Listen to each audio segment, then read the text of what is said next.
Mi chiamo Ivan Furlanetto, sono agronomo responsabile dell'azienda agricola Sant'Ilario. L'azienda agricola Sant'Ilario è un'azienda di 1400 ettari circa che si trova in comune di Mira, provincia di Venezia. La nostra azienda è un'azienda cerealicola che produce mais, frumento, triticale, orzo e abbiamo anche un po' di vigneto. L'azienda agricola Sant'Ilario è capofila di un progetto finanziato dalla Regione Veneto, capofila di un gruppo operativo che si chiama DigControl. Il nome stesso sta a significare una cosa importante: controllo della sostanza organica. Dig sta per digestato. Il progetto DigControl, di cui fanno parte appunto l'azienda agricola Sant'Ilario come capofila, ci sono poi altre due aziende agricole, una del Padovano e una del Veronese.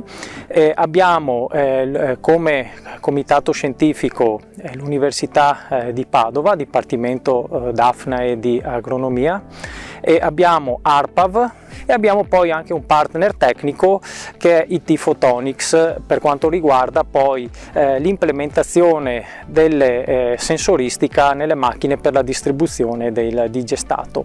Non ultimo, siccome per noi è importante anche la divulgazione di questo progetto che è alla portata dovrebbe essere alla portata degli agricoltori, e anche abbiamo Confagricoltura come partner. Il progetto DigControl nasce dall'esigenza di razionalizzare l'apporto di sostanza organica ai terreni. Una cosa interessante è che già a occhio nudo si vedono delle differenze. Si vede che dove c'è la concimazione organica la coltura ha una marcia in più, quindi il terreno sicuramente è molto più vivo.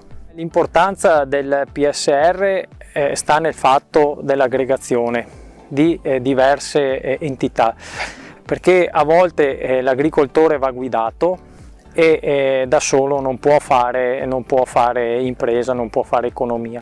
È stata, diciamo, una sinergia importantissima perché ha permesso anche all'azienda agricola di scoprire certe cose che altrimenti non avrebbe saputo.